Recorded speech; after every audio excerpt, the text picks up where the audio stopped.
që është për arsimin. Unë dua ta nis nga fillimi fare, sepse deri diku një pjesë e mire prindërve janë të paqartë.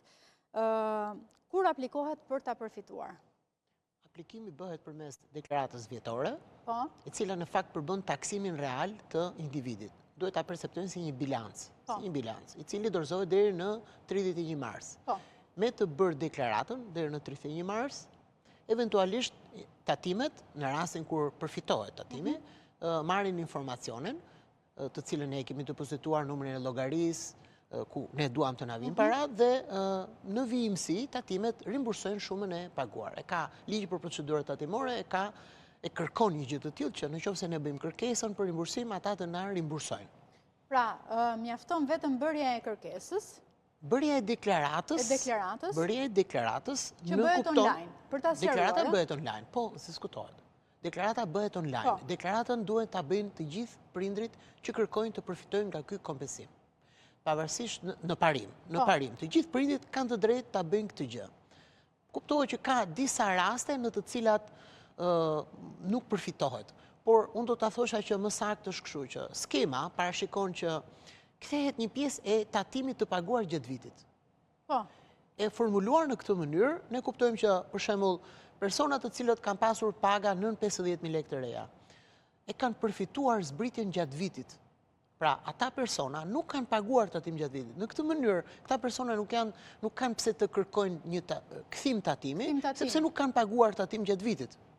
Po ka dhe disa raste të tjera, të cilat sjellin në mënyrë eventuale mungesën e mos arsyen për ta bërë një gjë të tillë. Pra nuk ka arsye të bësh një kërkesë të tillë.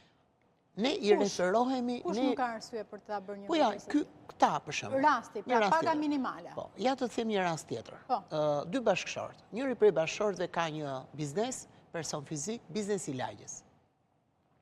Bashkëshortja ka një pagë. Dhe këta të dy disponojnë 2 fëmijë, kanë 2 fëmijë dhe kërkojnë 96.000 lekë të reja shpenzime të zbritshme, zbritje tatimore. Tani, ligji thotë që deklaratën zbritjen duhet ta bëjë bashkëshorti me të ardhurat më të mëdha. I takon bashkëshortit, i cili duhet ta bëjë tek deklarata e biznesit të personit fizik. Mirë po bashkëshorti, duke supozuar që e ka qarkullimin nën 14 milion lekë të reja, nuk ka paguar tatim gjatë vitit si rezultati i zbritjes që është akorduar për bizneset nën 14 milion lekë. Edhe ky është një rast në të cilin bashkëshorti do t'i deklarojë fëmijët në rubrikën 22, por nuk ka çfarë kërkon mbrapsht sepse nuk ka paguar tatim, pasi gjatë gjithë vitit nuk ka paguar tatim. Këto ka disa raste të tjera, të cilat... Për shkak të frikës thua ti që... Jo për frikës, thjesht bashkëshorti ka përfituar gjatë vitit duke mos paguar tatim. Atëherë meqense ligji thotë që përfitimin e merr bashkëshorti me të ardhurat më të mëdha, atëherë bashkëshorti me të ardhurat më të mëdha nuk ka paguar tatim, për këtë arsye eventualisht bashkëshorti ky çift nuk ka pse të përfitojë. Po bashkëshorti me të ardhurat më të larta në rast se ke paguar tatim. Në rast se ke paguar tatim, po bashkëshorti nuk ka paguar tatim. Rasti një sapo solla është pikërisht një person fizik, supermarketi i lagjit, i cili nuk ka paguar tatim. Sepse në këndvështrimin e ligjit, personi fizik nuk kupton personin individ, por edhe personi fizik sipas ligjit për shoqëritë tregtare, bizneset e vogla.